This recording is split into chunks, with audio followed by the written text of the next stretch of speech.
संध्याकाळचे 7 वाजले. माऊलीने कपडे घातले आणि तनूकडे गेलाय.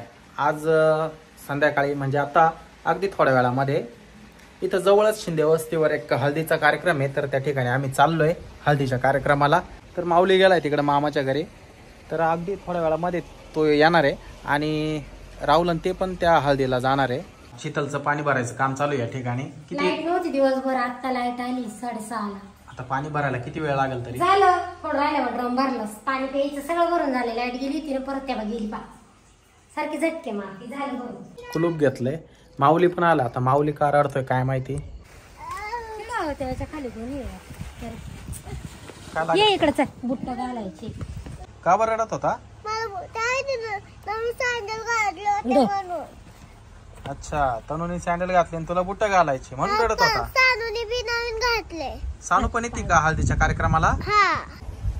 घरासमोरच जो ऊस होता ना, आता हा खूप वाढलेला होता, त्यामुळे दिवसभर इथं बाहेर फिरायचं म्हणजे जरा भीती वाटत होती. पण आता ऊसाला तोड आली. अगदी 3-4 दिवसामध्ये इथला ऊस तुटणार आहे.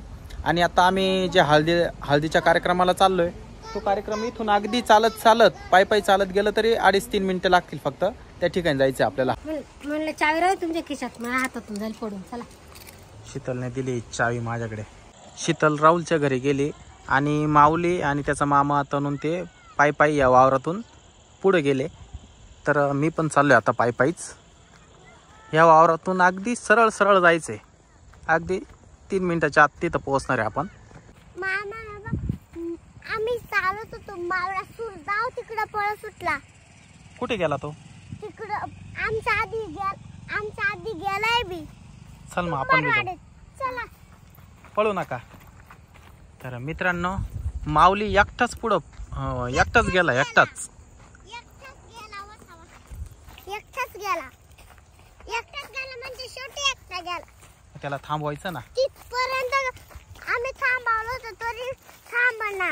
आमच्या मागं वळून पायनाच नुसतं पळत सुटला. एवढ्या गर्दीतून कसं काय निघाल बाहेर? खूप गर्दी का कार्यक्रमाला? हा, म्हणजे खूप गर्दी राहते. खूप म्हणजे खूप गाड्या वाजवल्या होत्या ना. चला. बरेच लोक आता मोटरसायकलीवर या ठिकाणी हळदीच्या कार्यक्रमासाठी आले. पण या ठिकाणी संध्याकाळचे 7 वाजून गेले आणि लाईट नाही आहे मळ्याच्या ठिकाणी कुठेच. लाईटीला काय झालंय, दिवसभर सकाळपासून लाईट नव्हती. आता 4-5 वेळा झटकेच मारले. आता या ठिकाणी लाईट नाही कुठंच. हे बघा, या ठिकाणी सुद्धा कुठंच लाईट नाही. इथं गाय बांधली. काही लोकांनी गाड्या इकडं उभ्या केल्या रस्त्यावर. पुढं जागा नाही बहुतेक. इकडं ट्रॅक्टर उभा केलाय. हे बघा, सापडला माऊली. माऊलीने चॉकलेटी कलरचा शर्ट आणि बदामी कलरची पॅन्ट घातली. या ठिकाणी बरीच गर्दी आहे, पण आता लाईट नाही त्याच्यामुळं कार्यक्रमाला काय मजा आहे ना. लाईट आल्यावर जरा बरं वाटतं. लाईट येईलच थोड्या वेळामध्ये. इकडं महिला मंडळ तर बा किती आहे, खूप आहे. आली लाईट. नशीब देव पावला. इकडं बघा, हा मंडप टाकलाय आणि महिला मंडळ तर पूर्ण या ठिकाणी बसलेले आहे अंगणामध्ये. फोटोग्राफरने या पोर्ट्रा लाईट लावल्या, त्याच्यामुळं 1000 वॅटच्या कांड्या आहे, त्याच्यामुळं प्रखर लाईट पडला या ठिकाणी. आणि इकडं काय कार्यक्रम चालू आहे बघूया. माझी मम्मी कुठे? घरी आहे. माझी मम्मी आई पण येते माझी. आई बाय आई मम्मी.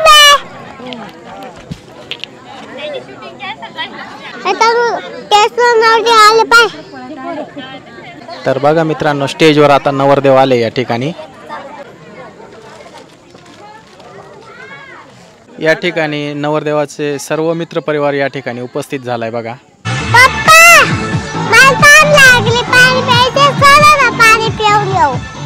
माऊलीला ताण लागली म्हणून या एका घरी आलाय.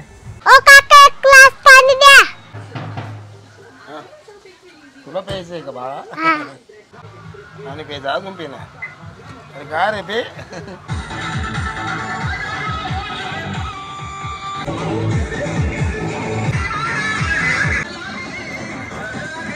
तर मित्रांनो, नेमक्या हळदीचा कार्यक्रम सुरू झाला आणि परत लाईटीने झटका मारला. शीतल इतकी घाबरली. माऊली कुठे? माऊली कुठे? माऊली इकडून तिकडून धरून आणला लाईट मला आवडलं. 2 मिनिटांमध्ये लाईट आली आता आणि हळदीचा कार्यक्रम आता या ठिकाणी चालू होतोय.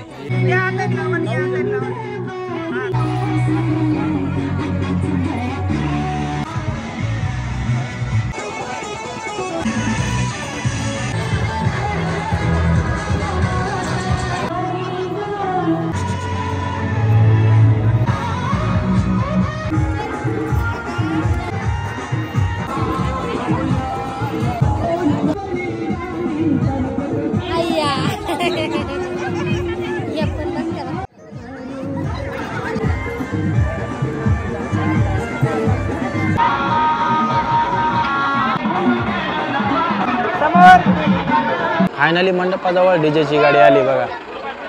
आता या ठिकाणी डीजेच्या तालावर पब्लिक आता ठेका धरणार आहे आणि खूप एन्जॉय करणार आहे. आता या ठिकाणी फायनली मंडपाजवळ डीजेची गाडी आली आणि या ठिकाणी इतके हळद खेळताय. मी जरा बाजूला उभं राहिलो. या ठिकाणी स्टेजवर नवरदेवाचे सर्व फॅमिली मेंबर आहे. या ठिकाणी बघा फोटोग्राफीसाठी स्टेजवर उभे. आता तिकडे बाया जेवायला बसलाय. माऊली म्हणतो मला पप्पा सोबतच जेवण करायचंय. कुठे आहे तो आता गेला आईकडे जेवायला. या ठिकाणी मानपानाचा कार्यक्रम चालू आहे. मंडवळ्यांचा कार्यक्रम होणार आहे आता या ठिकाणी. जेवणासाठी लोक या ठिकाणी बसलेत. हे नवरदेवाचे भाऊ आहे एकनाथ शिंदे. आज जेवणात काय काय मेनू आहे? काय नाही, भात आहे, वरण आहे, वांगे बटाट्याची भाजी आणि शिरा. मामा भात्या गरम खाऊ का?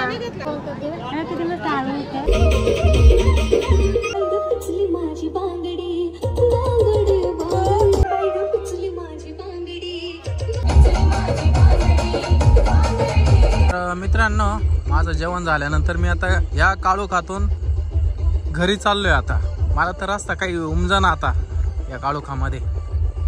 तर सगळे घरचे सगळे घरी गेले निघून, मला एकट्याला सोडून. हे बघा पाठीमागून गाडी आली म्हणून आता हा उजेड पडला या ठिकाणी. आपल्याला जायचंय तिकडे.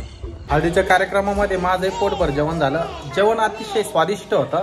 आता त्या ठिकाणी डीजे लावल्यानंतर तुफान गर्दी झाली नाच गाण्यासाठी. तर मी आता घरी आलो. हे तर मला घरी एकट्याला सोडून आले होते. मी एकटा त्या काळोखातून चालत चाललो. बरं माझ्याकडे मोबाईल होता, त्याच्या टॉर्चमध्ये रस्ता शोधत घरी आलो मी. तर मित्रांनो, हा व्हिडिओ आवडल्यास लाईक करा, शेअर करा, चॅनलला सबस्क्राईब करा. बाय.